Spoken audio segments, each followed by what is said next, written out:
All right, today the MK Ultra Radio. This is just a weird little special. I did one before, which I'm going to take down, which is how to smoke a cigar. Because I didn't have a microphone and I missed a few things, and so I felt compelled to make a second part of it. And I'm just going to try to make one cigar video so you guys know everything about these bad boys. This video is for those of you who are interested in cigars, but you have no knowledge or you have a little bit of knowledge.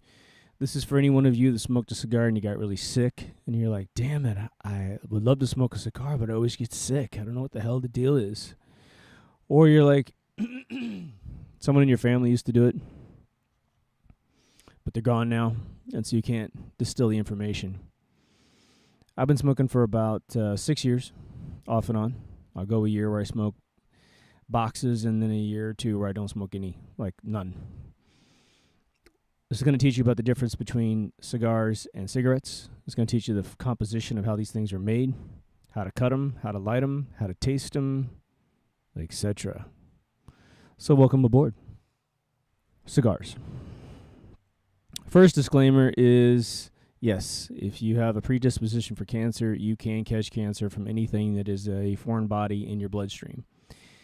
With cigars, first things first, I don't know anybody who inhales them. I've heard of guys who inhale them, but I've never met them. I've never seen them. Can't even imagine inhaling a cigar.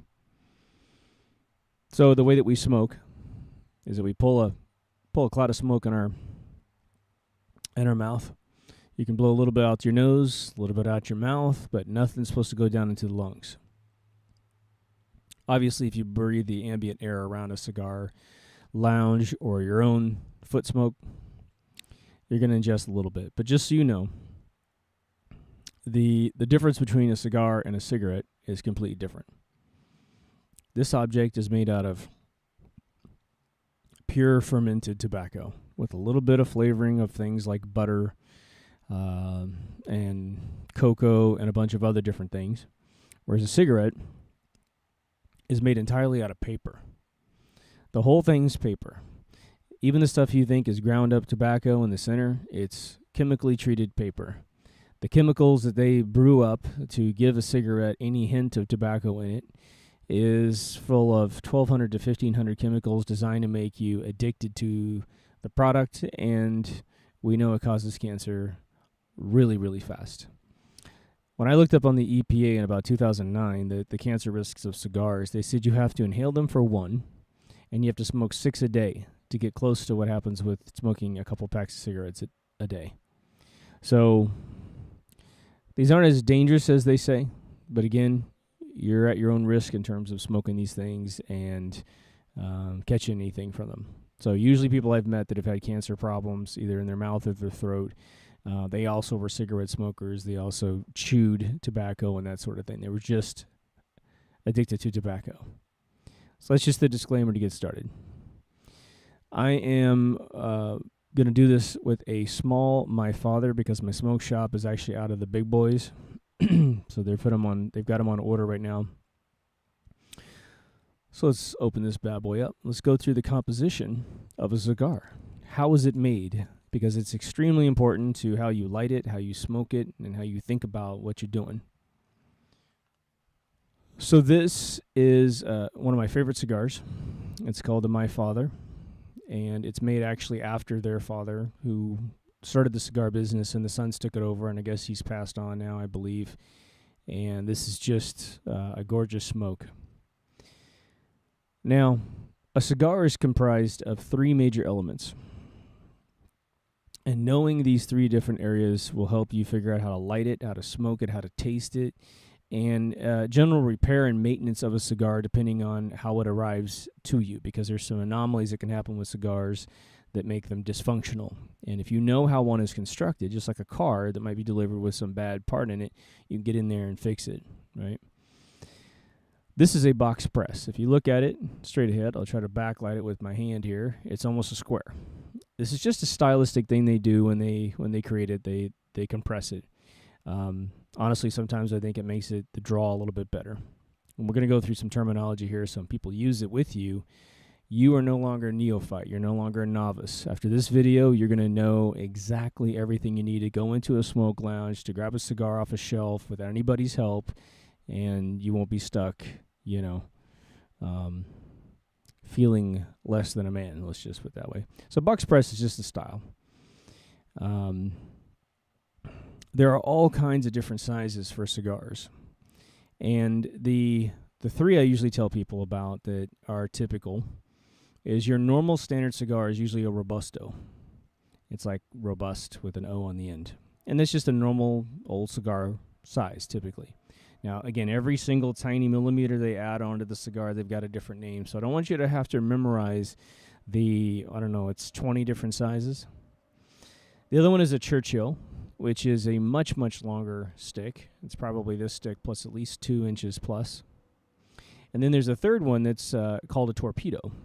And I only mention that because you'll see them and they have little pointy tips on the top.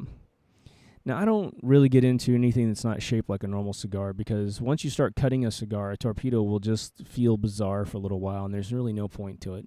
But some people dig it, so it's their choice, right? Composition. The inside of the cigar is called the filler, and that is where the genius, the first hint of genius is in the cigar. Because as you smoke, there's a taste to every single cigar, whether or not it has only one taste or several tastes or phased tastes, which I'm going to talk about here. The filler is the control. The filler is the blend. For those of you who like beer and you know that beer's blended a different way, well, in a cigar, the filler and the inside of the cigar is where all the magic happens. This is where the genius of this particular cigar brand, my father, it blows everyone else away in this particular category. All right. Then there's a hidden, because you can see the filler with your eyeball, right? There's a hidden wrapper that you can't see that's called the binder. And the binder is a really strong, it's part of the blend, but it's a stronger tobacco leaf that's supposed to hold this thing into shape. On the outside of the binder, which is what we can see here, is what we call the wrapper. And the wrapper is usually a gorgeous, high-flavor tobacco leaf. So the filler mixing with the wrapper gives it the taste that you're going to be able to taste once we get this thing cut, roasted, and inhaled.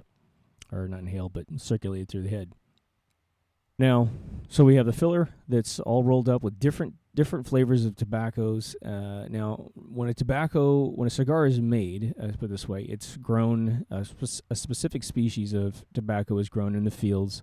It's cut, it's harvested, it's brought inside in big giant leaves, and it's laid down in piles. And they'll usually spread butter on it or some sort of proprietary flavor, chocolate, not sweetened chocolate, but like cooking chocolate.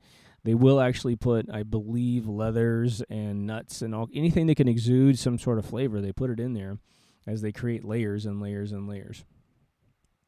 It sits and it ferments for years. And in order to keep the mold off of it, they'll lift the leaves on a particular interval and create another pile on the other side, just moving it over, re-anointing it with whatever flavors the blenders think you need to have. So this cigar, on average, has 300 people that touched every element of this cigar to make it. These are handmade. So in terms of experiencing something of pure craftsmanship and wonder and amazement of mankind, a cigar is has this allure of unbelievable craftsmanship, and it's more intense than an alcohol. You could have an aged Scotch that's aged for 40 years, and more people will have touched this particular cigar in 5 years than they will have ever done touching that Scotch in 40 years.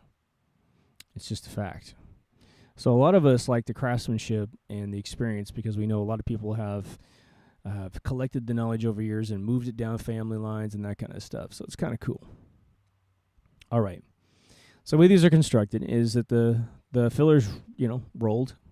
It's wrapped in a binder. Then it's wrapped in a wrapper. And then you sort of have two ends that are open like this one. This end used to look like that until it had a cap put on it. Now, if you take a cigar and you look at it really closely, depending on how old you are, it's further away from your head, you'll see a single cap, like a Padron, which is one of the finest cigars on planet Earth. They use single caps. Don't know why. You'll see double caps. You'll just see literally two little helmets on there of wrapper, and you'll see triple caps. Now, I've heard reported that they actually have quadruple caps, but I've never seen one. So I believe this one is a triple cap. Very, very small first cap, second and third. It's just a style of the manufacturers. Never really felt an anomaly based on how many caps, whether it be less or more performance in the cigar. So this one has a little cloth band on the end. This is very rare, but it's just some stylistic thing. This is a band, which is obviously the insignia of who made the cigar.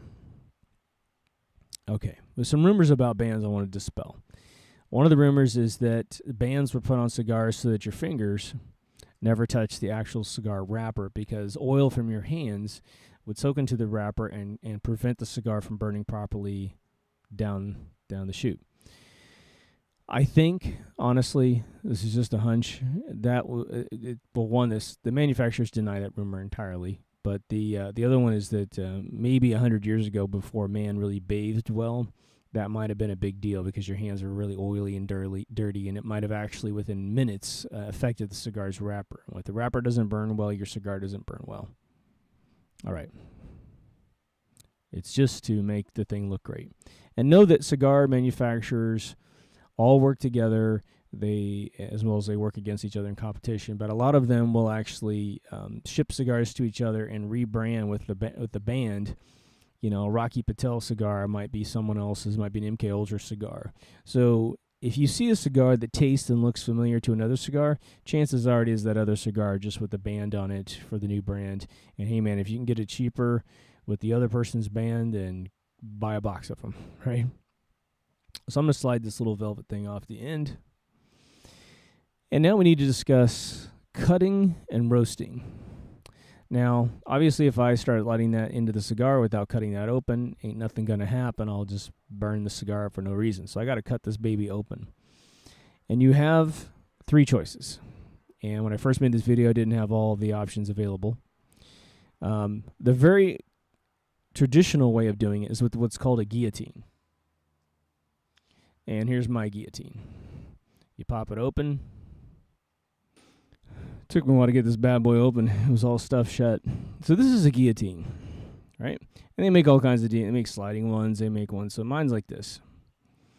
And essentially, the idea is that you take the end of your cigar with the caps on it.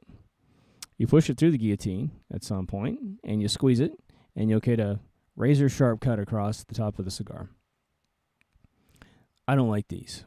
I don't like these for 2 reasons. One, it's a lot of burden on me to figure out exactly with each individual cigar exactly how to cut it such that I don't cut too much off and start unraveling the wrapper and the binder and have the guts of the thing start to fall out in my mouth.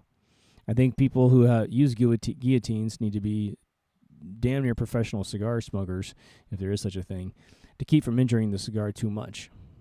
Plus, these things go dull very fast. It's very interesting. A buddy of mine gave me this because he thought it was a little too dull, and this particular one started to jam open instead of closed. Now it jams closed and won't open. So I don't like these, but that's just my particular preference, right?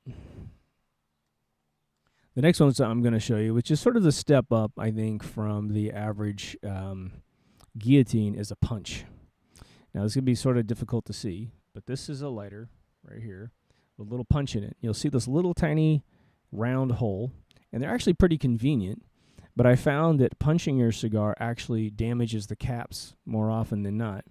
And the way you do it is you actually take your cigar and you push it down on top of this razor blade circle, and it punches a perfect hole, which looks really pretty at the beginning, into the bottom of your cigar. Now, my advice is if your punch is super duper sharp, you can just push it down. You won't have to turn it much, and you can pull it out, and you have a perfect hole. My experience with punches is that these things get dull very, very quickly because they're kind of bizarre in the first place. And then when you start to turn the cigar, you start to turn the wrapper, and that tension on the wrapper, or the cap, I should say, starts to unravel the cap, and you start getting damage. And the last thing you want to do is be smoking and have the cigar fall off inside your mouth. You don't want that, right? So in comes a brand new invention. I don't know how old this thing is, maybe 10 years old or whatever, called a V-cutter. Now, there's guillotines that look exactly like this. What this is is a perfectly self-regulated method of cutting a cigar. This is the razor blade here, which you have no means of hurting your finger by using it. I can touch this all I want because the razor blade's on the inside. I guess if I push my finger in there, I might have a problem. But the other thing is with the guillotine, you're constantly trying to figure out exactly how far to push the cigar through the guillotine, which slows you down. Again, you run the risk of screwing up your cigar. We don't want that nightmare, right? So this bad boy has a little concave hole in it right here. And I'm actually going to cut this. So I put it lengthwise right out of this box cut. Push it in there. I can do this with my eyes shut, right? And it's always going to be perfect. As long as it's pushed in there, I do this. Boom. Perfect cut. Just put it inside out, let the debris fall out. And now you can see, I believe, a crevice right down the center of that cigar. The cap is largely in place, and because this cuts it in sort of a circular wedge, all of the craftsmanship that puts the cap on and keeps it on stays intact. The glue is, I don't know, I've only damaged maybe 10% of the cap in the first place. When you use a guillotine, you're destroying the cap. You're cutting the cap off. And so the craftsmanship goes away, right? Okay, you get it. Lighting a cigar. This is where you start getting into religion big time with cigars. And I got, when I first started smoking, I just put a cigar lighter up to it, boom, boom, boom, hit it, and I was smoking. I was fine. Wasn't aware of any elements of cigars. Didn't know how to taste them, didn't know how to monitor them, or anything at all. Then I started smoking premium cigars, and I started learning from a guy named Brian Glenn on cigarobsession.com, and started watching other videos. And here's what I'll tell you. To the degree your cigar is super premium, you can relax a little bit on the regimen of lighting them because they're going to be built better, what we call the construction. And the construction is how well this bad boy burns, right? The cheaper the cigar, you need to pay attention to the cigar prior to lighting it. And that's just a word of advice from me. We want this thing to burn perfectly from the top to the bottom in what we call a razor sharp burn, which means if you were to rotate the cigar, the ash is going to be exactly at the same height the entire time down. If a cigar is made badly, you're going to get wonky burns, where one side of the cigar is not burning, the other one is burning. That's bad news. So when you light a cigar, you have to control the cherry inside this thing, which is the kernel of fire that's going to be burning down the cigar, right? If you just blast a lighter into the cigar, especially one of these heavy-duty propane lighters, right, you can end up burning the inside of the filler, the very center, way faster and aggressive during the lighting process than the outer ring. And when you do that, you have like a concave shape that's burning down the cigar, which means you're going to get the cherry on your tongue way before the wrapper is burning close to it, to your tongue, right? And essentially, a cigar gets hotter and hotter as it comes down. And usually, you won't feel any heat at all until about the band, right? So what we do to counteract this tunneling is what we call tunneling. And there's a couple different types of tunneling. You lighting it badly can cause tunneling. A cigar made badly can cause tunneling. I had a cigar the other day. It was a little bit cheaper, and I looked right down the center before I lit it, and I saw a tunnel all the way down. So when the guys rolled the tobacco to make the filler, they accidentally left a little bit of air pocket in the beginning. That tiny little anomaly in manufacturing, construction, could make my cigar burn twice as quick, right? So we don't want that. So what we try to do is what we call roasting or toasting, is we want to actually light this thing by lighting the outer ring of the cigar first. And at the very last second, once the ring is glowing, and at night it's beautiful, you can totally see this, then you tap the inside. And so you'll see us lighting it away from our face. I'm going to do it here in a second. And then as soon as we get it done, we pop the end and make it happen. So I'm going to do it right now. And we use butane lighters and not Bic lighters because typically it takes a little while to roast a cigar. And if you try to use a Bic, it's just a wandering flame all over the place. And we want surgical precision. So we use these lighters that blow out, blue flames, essentially. And when you're lighting, you're going to notice that the tobacco turns, one, orange hot, and two, it'll caramelize into a blackness. I'm just literally drawing a circle around the outer edge of the end of this cigar. And then the last stage is that the tobacco will turn white, and that's when you know you've absolutely got it lit. But I'm trying to create a ring around this thing. Looks pretty good. This is a beautiful cigar, so I know it's going to burn perfectly. Now, if you look at it, I've got a white ring around the outside of the cigar. Now I'm going to puff on it and tap the inside.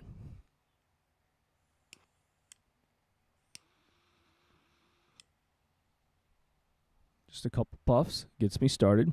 And now the center has been belated from the outer ring. And now I should get, if I ash, which we're going to talk about ashing in a second, I should get a cone-shaped cherry. Dead center is really, really hot, and the outer wrapper is burning a little bit more. So we want a pyramid burning all the way down inside the ash itself. My God. So let's talk about ashing real quick before we get into tasting here, because I'm tasting this bad boy and I want to share it with you. We don't ash cigars intentionally. And the reason is that we have to work a lot harder to keep a cigar lit than a person with a cigarette. Cigarettes, they're having a 5-minute experience. This cigar might go 45 minutes to an hour. I will end this episode before this thing is remotely done.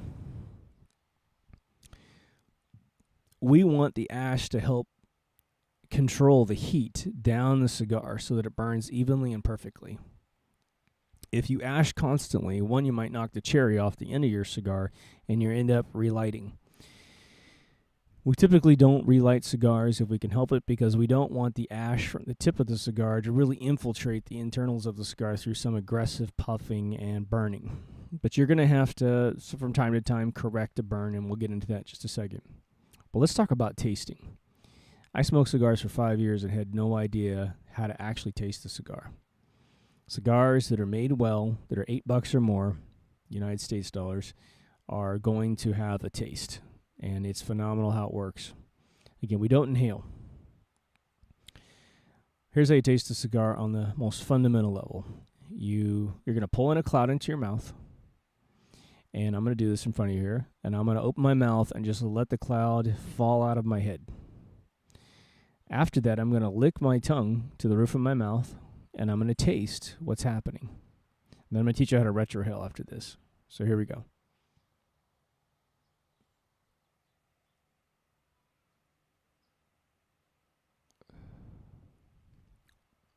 Man, this is just a beautiful cigar. Okay, so I'm getting all kinds of tastes. Getting tiny pepper, lots of leather nuts, maybe a tiny bit of cocoa, a little bit of coffee. Phenomenal. It's all very subtle. Now let's talk about retrohaling for a second before we get into the thirds of flavor transitions, and then we're going to talk about body and strength. Wow. All right, retrohale is when you blow it out your nose. Now, for some of you, it might be a little burny. So what we end up doing is you can retrohale the entire pull on the cigar, or you can actually blow out a little bit, let 90% of it fall out of your mouth, and then put a little bit through your nose. And just remember, your nose and your tongue work together to register taste.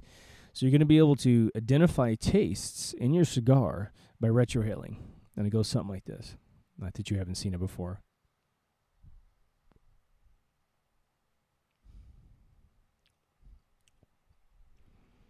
When you start licking the roof of your mouth and blow the rest out your nose, retrohaling, you're going to have all these tastes amplify. You might even get memories of tastes. You might get memories of moments in your life that have nothing to do with tasting. It's really strange. All right. A couple little things here. When we talk about pulling on a cigar, it's the draw. We talk about whether or not it's a effortless draw or a snug draw, or maybe even a block draw. We're getting into blocks in a little bit later. But we always, when we're smoking cigars together, we talk about, well, how's the draw? If it's super effortless, We just say it's an effortless draw. It's beautiful. It means you barely have to pull on, the smoke or the oxygen in the cigar, and you get a beautiful mouthful of creamy smoke with all that flavor in it, right? Easy peasy. Some are a little snug on purpose. If you have what's called a Lancero, which is sort of your Zorro sort of cigar, which is a super long, thin one, they typically are snug just by design because they're trying to pack as much tobacco in a very small gauge, very long cigar, and sometimes it gets a little snug. Just know that's the way they are. But sometimes you get a block, and that is when during construction something got in there and was a stem, was a roll in the tobacco that got really tight, and for whatever reason oxygen will not pass past that point. At that point you got a couple choices. One, we start to feel the cigar. We start to squeeze it, and we start to feel for the block. And you can't always find the block, but sometimes you can find it. And when you find it, you can kind of massage it with your fingers and hopefully free up the congestion in the cigar to get the smoke to come through, right? If after a few minutes of that doesn't work, and you literally can't, sometimes they feel like you're puffing on a stick, like a solid piece of wood. Here's what you do. If you're lucky, your blockage is close to one end of the cigar. And if that's the case, your trusty guillotine is a solution. You take the cigar and you push it inside the guillotine. And our goal is to cut off the part that's congested. Right? So if it's on this tip part right here on the end, we go ahead and just chop it off and relight it. If it's towards the end of the cigar where your mouth is, or towards the mouth part, you chop that off and you free it up and you're okay. It's very frustrating, especially a stick that costs $10. If you got a blockage, you might even want to just stomp it out and take it to your smoke shop and have them replace it. Let's talk about the burn again. So as I rotate this, we're looking at sort of the leveling of the burn. And you'll notice I got a little tiny bump right there. Not a big deal. But I'm going to use that as an example to do what's called a correction. Now, usually you're going to get really big anomalies in the burn. Take our lighter, we take the anomaly, and we just zap it with some fire. Just burn that little part that's sticking up, and it'll turn gray here in a few seconds, and you'll have, again, a razor burn. That's just the idea that it's if you cut it with the razor blade, it'd be straight across, right? Now let's talk about thirds. A cigar that's made well has transitions. The first third of the cigar is going to taste one way, the second third is going to taste another way, and the last third tastes a different way. Usually there's a couple flavors that go through the whole thing, and there's definitely a style with the blender, so, it's not like it's going to be, raspberry pie in the front and then a stick of butter in the middle. But there is phenomenally different transitions from the first third to the second third. I don't know how they pull this off so beautifully, but they do. So just be aware that as you're going through your tasting process, letting the smoke fall out of your mouth, you're going to be able to expect some serious flavor changes. It's just phenomenal. Your cheaper cigars will have no flavor transitions at all. There's just one flavor all the way through. Don't pay a lot of money for that experience. Macanudo, for instance, they want about $9 for a cigar here in the United States, and they are one-trick pony all the way through. Super duper light. It's a very quality made product, but for $9 you can go grab a My Father. This is about $7.20, right? And have an absolutely superior experience. All right, so let's talk about how long a cigar lasts and how strong it is, and how we judge flavor. It does not matter how long a cigar is at all if you're trying to determine how long it's going to last smoking it. The fillers have a certain tendency to burn, and varying tendencies of burning, I should say.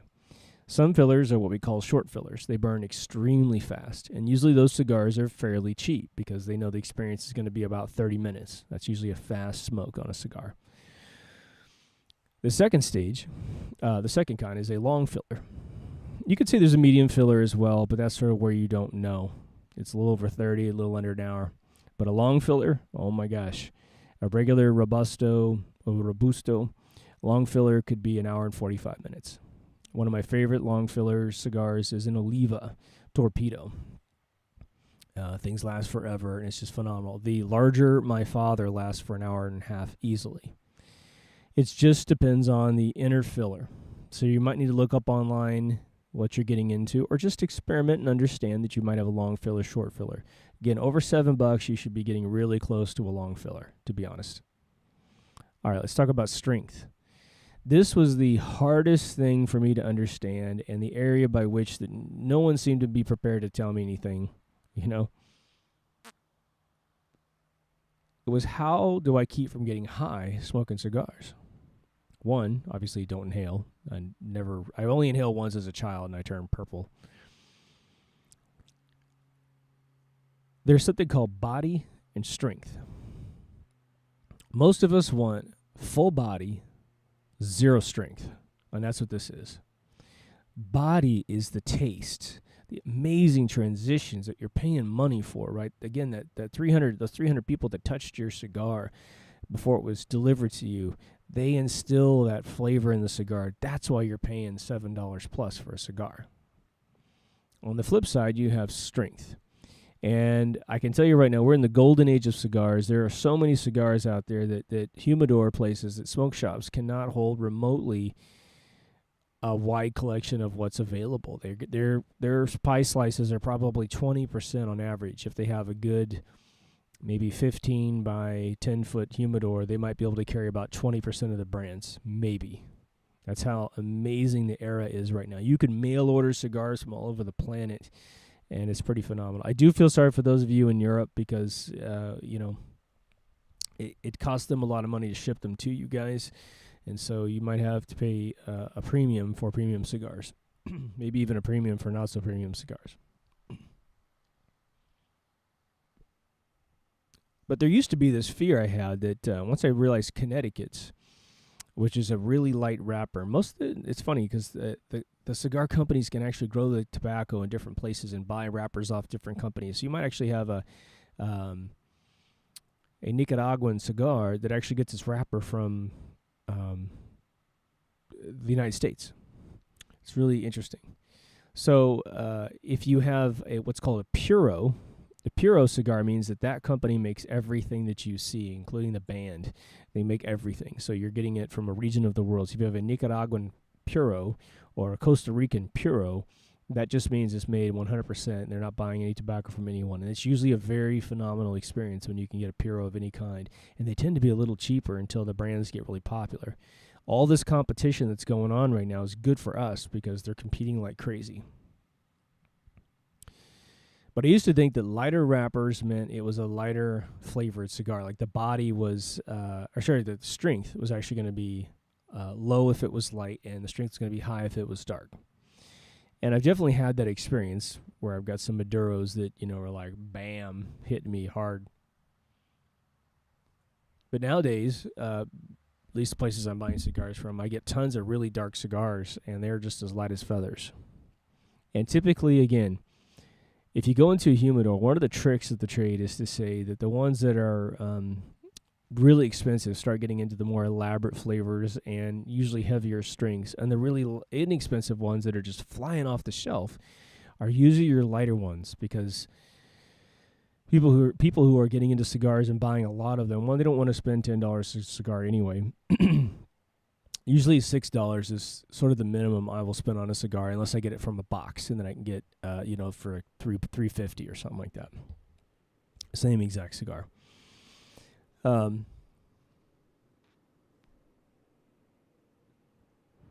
don't think that the color of the wrapper is going to have any indication of how strong it is. Again, the words you want to use when you buy a cigar is you say, I want full body, zero strength. That's how you buy. And depending on how often you're going to smoke, and if you want to keep your cancer risk down, then you just get really nice, long filler cigars. Give yourself a nice, beautiful afternoon like I'm experiencing right now. Sit outside, have something in your lap, a book, your notepad, nothing, just so you can think, but go like a whole hour and 45 minutes smoking. I guarantee you, it'll satiate you for quite a while.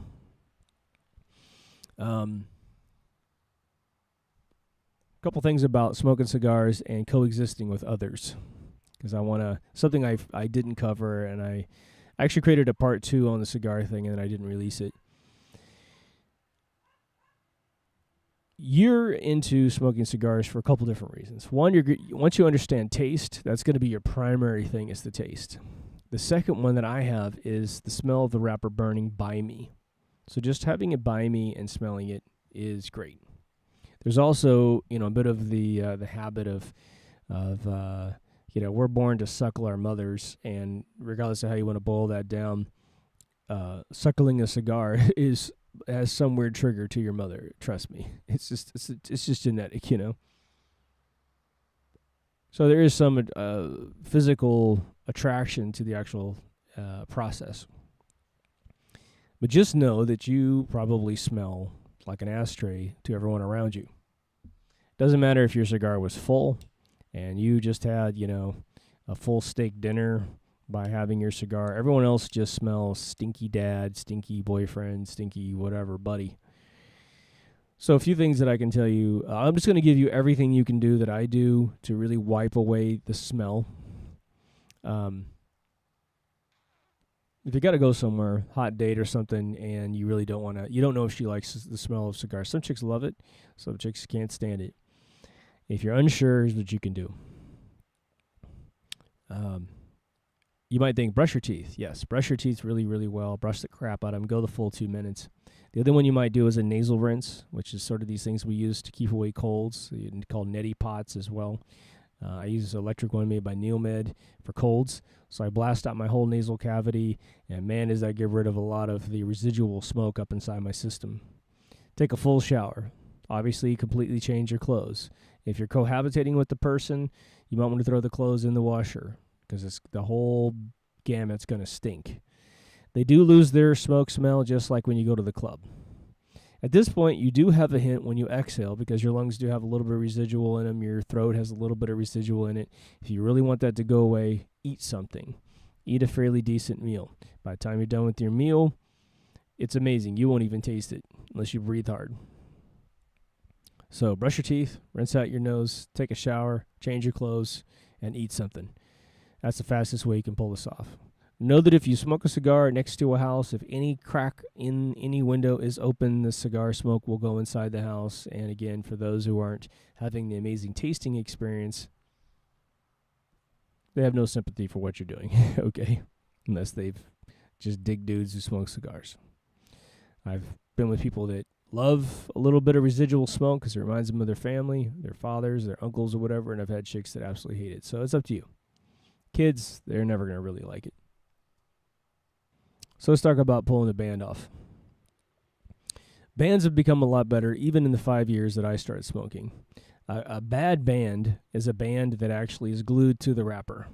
So when you pull off the band, the wrapper's coming off with it, and as soon as the wrapper starts to unravel, you start seeing the binder inside, and as fire comes down the shaft of the cigar, it starts to unravel the composition of the cigar, and it's just a bummer. Again, this thing should burn perfectly if you spent $8 or over.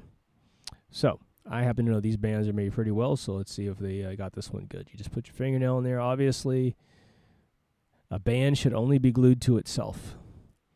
This was a perfect band. Now, if you're at a buddy's place and you're like, what the hell is this cigar? I love this cigar. Well, it usually comes with the band unless it's a bandless cigar, which is usually a cheap little knockoff. If you want to remember what cigar you have, take these little babies home. If you're out and about, you can put them on your finger like that and just hold on to them while you're doing your thing. Just stuff them in your pocket. It's a great way to keep track of what you like and what you dislike.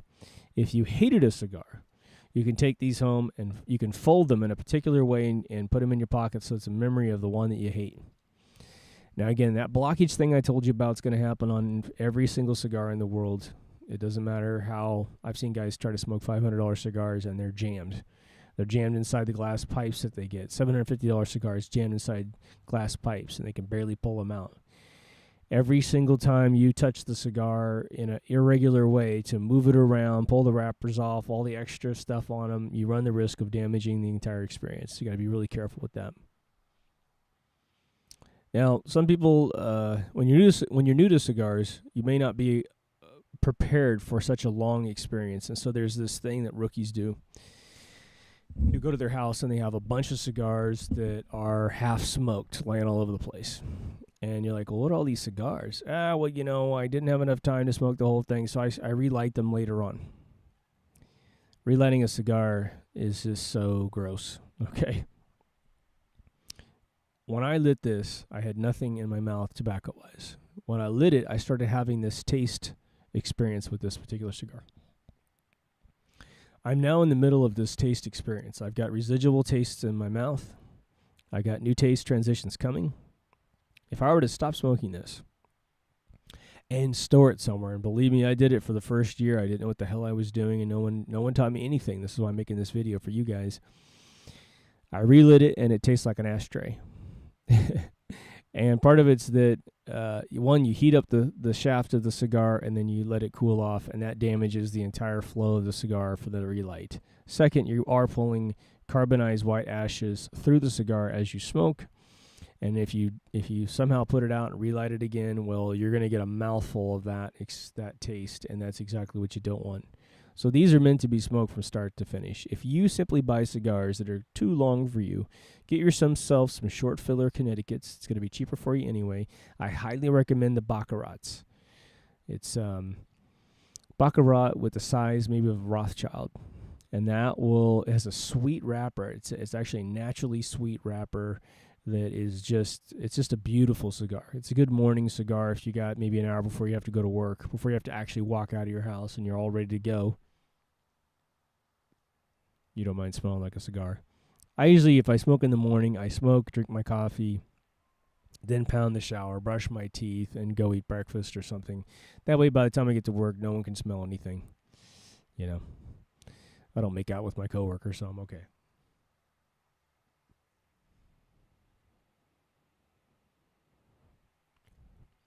But one of the best places you can go for cigar reviews from an absolute genius is the guy named Brian Glenn.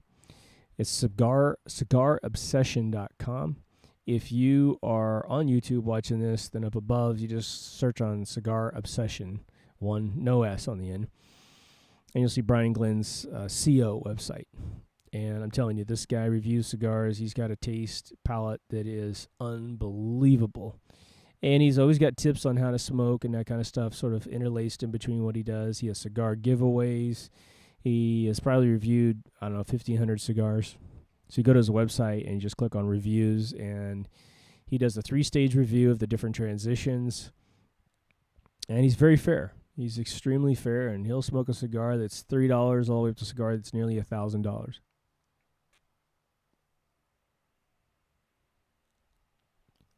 So people will ask you, just to button this baby up before we're done, people ask you why you smoke cigars. It's a really hard thing to answer.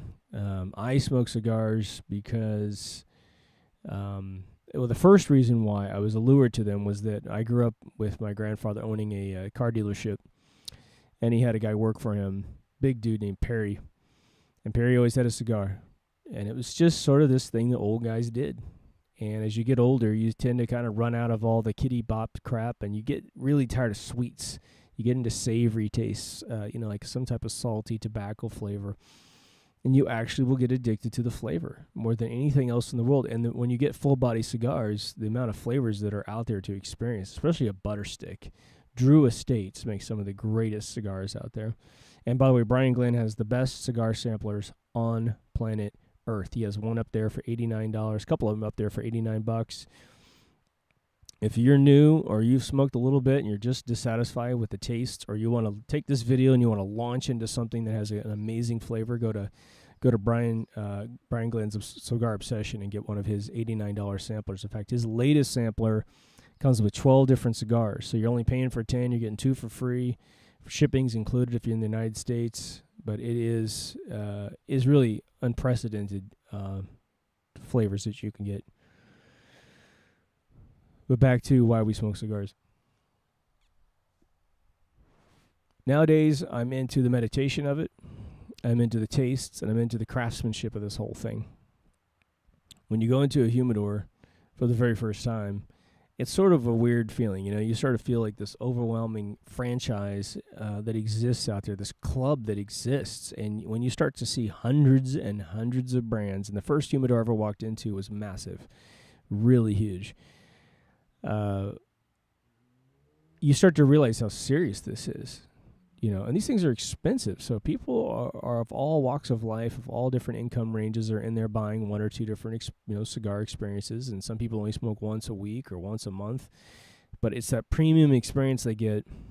And you want to make sure that to the degree this is unique to you, clear out your life so that when you smoke, no one's messing with you. No phone calls, nobody running out there. Chatting and talking is actually a blast, right? And the other big thing that I don't do often, because I'm not a big drinker, is what they call pairing. And pairing is something you need to do a lot of research on, because the particular cigar that you have is pairable with various drinks. So people like premium rums, scotches, candy drinks like Jack Daniels or something like that. But they pick a particular liqueur or alcohol to go with the cigar. I love coffee. And so for me, I'll have a little bit of tiny bit of a sweetener in my coffee, pure sugar, of course. And I find that the savoriness of the cigar and the coffee kind of sweetened up a little bit. It's an amazing experience. And all the tastes wind up mixing together in your mouth. So if you do have a little bar in your house, you can experiment. I would say definitely the more dessert alcohols are what you're really going for. Your port wines, or something with a little bit more richness to it. Some, again, a liqueur, not sort of just a beer. You can do that, but beers are high velocity drinks. You're supposed to drink them really fast, drink a bunch of them. You don't want to gain 100 pounds smoking cigars and pairing it with beer. So get yourself a liqueur that's very sharp, very rich. You only drink a little bit, like a port wine. You drink little tiny glasses of port wine. It's not meant to be drunk, consumed in goblets. Because this is a premium experience, that's a premium experience. It's a really cool thing. Now, let's say you get high. Whatever gauge you're smoking, you get a little high, and you get that queasy feeling that makes you feel uncomfortable. And I apologize for having forgotten this to the very end. I should have said this at the beginning. Go eat sugar. In extreme case, if you're feeling really, really nauseous, and you're like, damn it, this cigar thing is not for me, go inside and try to eat pure sugar out of a teaspoon. It's about all you need. You can use sodas that aren't obviously sugarless sodas. Don't ever drink sugarless sodas anyway. You can eat a little bit of candy. But whatever you need to get the sugar in your system to counterbalance the tobacco balance in your bloodstream. And that's really the only thing that we ever get in our bloodstream that's actually really dangerous, besides the carbonized smoke, the foot smoke that we're pulling in when we inhale. So, carbon will dissolve your genes a little bit. It dissolves various components in your body that your immune system then has to fight. So just keep your odds. Eat well, take your vitamins, sleep well, that kind of thing. And don't get crazy with these bad boys. Don't inhale them. And I think you'll be okay for quite a while. But anyway, that's the redo of the cigar thing with much better audio. I hope it was cool. I didn't really hold this thing up a lot for you guys to take a look at, but I think you understand the process. So I wanted you guys to be equipped where I wasn't equipped, because I spent 5 years looking like an idiot, and finally just started cruising YouTube. But it took a lot of videos to get all this stuff together. I just gave you in an hour or so. All right. Well, this is a a la carte video on how to smoke. Hope you have a great time with your adventures. And if you have any questions, put them in the comments. I'll try to do my best to respond. All right. Talk to you later. See you in the next video. My motto, cool.